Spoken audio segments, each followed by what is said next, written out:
അകാലനര 15-20 വയസ്സുള്ള കുട്ടികൾക്ക് പോലും നരച്ച മുടി വീഴുക.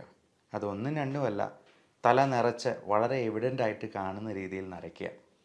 എന്തൊരു ബുദ്ധിമുട്ടുണ്ടാകുന്ന ഒരു സംഭവമാണല്ലേ.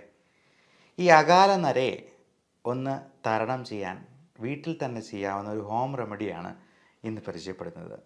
നമസ്കാരം, ഞാൻ doctor Bipin Jose, Pulma medical centre, Pala, Kanjirappally and Sulthan Bathery.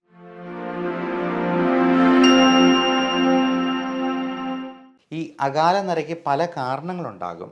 അതെല്ലാം ആദ്യമേ നമ്മൾ റൂൾ ഔട്ട് ചെയ്യേണ്ടതുണ്ട്. തൈറോയിഡിൻ്റെ പ്രശ്നങ്ങളോ മറ്റ് വൈറ്റമിൻ ഡെഫിഷ്യൻസീസോ, vitamin D3, vitamin B12, B കോംപ്ലക്സിലുള്ള ഏറ്റവും പ്രധാനം B7 അല്ലെങ്കിൽ ബയോട്ടിൻ കണ്ടൻ്റുള്ള വൈറ്റമിൻസ് നമ്മൾ ചിലപ്പോൾ സപ്ലിമെൻറ്റ് ചെയ്യേണ്ടതായിട്ട് വരും. അപ്പോൾ B7 എന്ന് പറയുന്ന ബയോട്ടിൻ കണ്ടൻ്റുള്ള ഗുളികകൾ കഴിക്കുമ്പോൾ മലത്തിൽ പോലും ആ കറുപ്പ് നിറം കാണാം. അതുകൊണ്ട് ആരും പേടിക്കേണ്ട. അപ്പോൾ ബയോട്ടിൻ കണ്ടൻ്റ് ഉള്ളത് കൊണ്ടാണ് ഈ മലം കറുത്ത് പോകുന്നുള്ളത് നമുക്ക് മനസ്സിലാക്കാം. അല്ലാതെ മരുന്നിൻ്റെ പേരിൽ ബയോട്ടിൻ ഉണ്ട് എന്നുണ്ട് കരുതിയെന്നാലും മലത്തിൽ ആ കറുപ്പ് നിറം വരുന്നില്ലെങ്കിൽ ആവശ്യത്തിന് ബയോട്ടിൻ ഇല്ല എന്ന് തന്നെ നമ്മൾ മനസ്സിലാക്കിക്കൊള്ളൂ. ഒന്നെങ്കിൽ ഇത് ചിലപ്പോൾ ചാത്ത മരുന്നുകളായിരിക്കാം, ആവശ്യത്തിന് ക്വാളിറ്റി ഇല്ല എന്ന് നമുക്ക് മനസ്സിലാക്കാം. അപ്പം നമുക്ക് ചെയ്യാവുന്ന ഈ ഹോം റെമഡിയിൽ നമുക്ക് ചേർക്കേണ്ട പ്രധാനപ്പെട്ട ചേരുവകൾ: ഒന്ന് വെർജിൻ കോക്കനട്ട് ഓയിലാണ്, 2 ഉലുവയാണ്. അപ്പോൾ ഈ ഉലുവയിൽ പലതരത്തിലുള്ള സപ്ലിമെൻറ്റ്സ്, നിക്കോട്ടിനിക് ആസിഡ് പോലുള്ള നിയാസിൻ അല്ലെങ്കിൽ നിക്കോട്ടിനിക് ആസിഡ്, ഇതെല്ലാം ബി കോംപ്ലക്സ് വൈറ്റമിൻസിൽ പെടുന്നതാണ്. ലെസിത്തിൻ എന്ന് പറയുന്ന കമ്പോണൻ്റ് ഉണ്ട്. ഇതെല്ലാം മുടിക്ക് നല്ല സ്ട്രെങ്ത് കിട്ടാനും അഴകുണ്ടാകാനും ആ സിൽക്കി നേച്ചർ മെയിൻറ്റെയിൻ ചെയ്യാനും ഒക്കെ സഹായിക്കാം. വെർജിൻ കോക്കനട്ട് ഓയിൽ എന്ന് പറയുന്നത് നല്ലൊരു മോയ്സ്ചറൈസറാണ്. പലപ്പോഴും നമ്മുടെ സ്കാൽപ്പിലെ ഈ ഡ്രൈനെസ് ആണ് ഈ പറയുന്ന ഒരു താരൻ പോലുള്ള പ്രശ്നങ്ങളുണ്ടാകാനും മുടി കൊഴിച്ചിലുണ്ടാകാനായിട്ടും ഈ അകാലനര ഉണ്ടാകാനും ഒക്കെ കാരണമാക്കുന്നത്. ഈ വെർജിൻ കോക്കനട്ട് ഓയിലിലാണ് നമ്മൾ ഈ ആവശ്യത്തിനുള്ള ചേരുവകൾ ചേർക്കുന്നത്.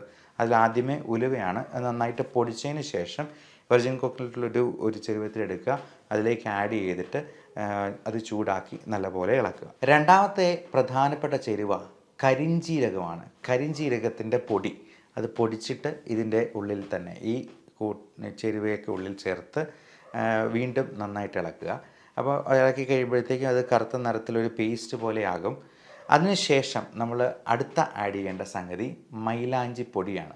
അത് മൈലാഞ്ചിയുടെ ഇല കൊണ്ട് തന്നെ നമുക്ക് വേണമെങ്കിൽ പൊടിച്ചുണ്ടാക്കാം.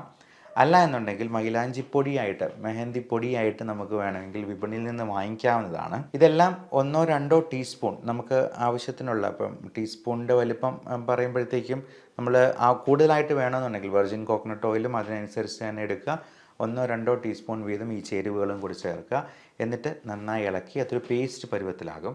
അപ്പം അതിന് ശേഷം ആ ചട്ടി ഒന്ന് മൂടി വയ്ക്കണം. ഒരു രാത്രി മുഴുവൻ അങ്ങനെ മൂടി വയ്ക്കണം. അപ്പോൾ അങ്ങനെ ഒരു രാത്രി കഴിഞ്ഞിട്ട് പിറ്റേ ദിവസം രാവിലെ നമുക്ക് ഇതെടുത്തിട്ട് നല്ലപോലെ അരിച്ച് ഒരു കിഴി കെട്ടി നല്ലപോലെ പിഴിഞ്ഞങ്ങ് എടുക്കുക. ഒരു കുപ്പിയിൽ ശേഖരിക്കുക. എല്ലാ ദിവസവും കുളിക്കുന്നതിന് ഒരു അരമണിക്കൂർ മുമ്പ് തന്നെ നമ്മൾ മുടിയിൽ ഇത് പുരട്ടി വയ്ക്കുക. എന്നിട്ട് അരമണിക്കൂർ കഴിയുമ്പോൾ നമുക്ക് കുളിക്കാവുന്നതാണ്.